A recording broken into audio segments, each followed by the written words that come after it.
On July 14th, the Indian Army foiled an infiltration bid along the line of control in Kupwara district, killing 3 terrorists. On July 8th, 5 army personnel were killed and 5 others injured in an ambush on an army convoy in Kathua district. On July 6th, 6 terrorists were killed in twin gunfights in Kulgam district, with 2 soldiers losing their lives. On 26th of June, 3 terrorists were killed in Doda in another gun battle with security forces. That's the situation on the ground. But what's happening right now in Jammu is something we'll have to focus on, and we have Mir Farid bringing us this ground report on what's happening, what's the security forces, what are the security forces doing, and what is the Pakistan angle in all this. The fact that it's a Pak-based terror organization that has claimed responsibility. Listen in to this report. Last 3 to 4 months, we've seen one after the other attack on Army, Air Force and even civilians. Now, as far as the response of the security agencies are concerned, there have been non-stop search and combing efforts in various forest areas of the Jammu division, and especially on the Pir Panjal side as well as the Chenab Valley belt. But so far, there has been just one successful operation where 3 militants were killed in the Doda area.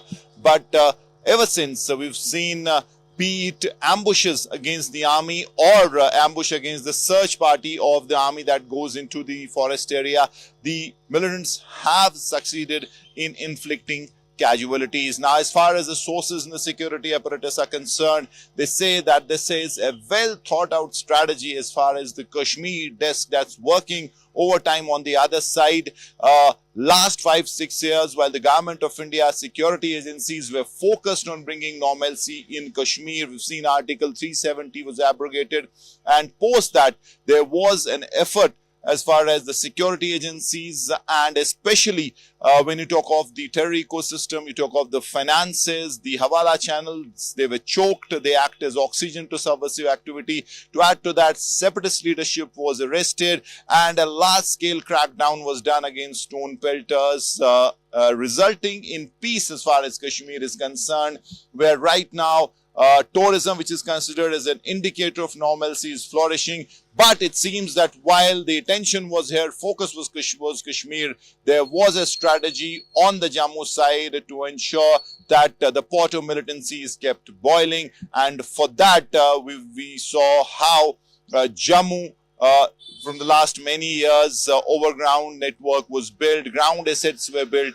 and finally these militants are operational. Being told that's a big group that has scattered itself. According to multi-agency input, there could be around 60 to 70 heavily armed militants who are scattered in small groups in the Pir Panjal side, Chenab Valley side, and the Jammu's rugged terrain topography is helping them to sustain in the forest area, to take shelter, and in fact, as far as make hideouts and remain there. Obviously, they are equipped with latest weaponry, including M5 American rifles, which adds another dimension to this whole conflict, wherein the observer security analysts feel that as far as the American weapons that fell into the hands of Taliban, it was a weapons loot, a booty, and at that time also experts had feared that those weapons could ultimately land in the Jammu Kashmir conflict theatre. It could be used to arm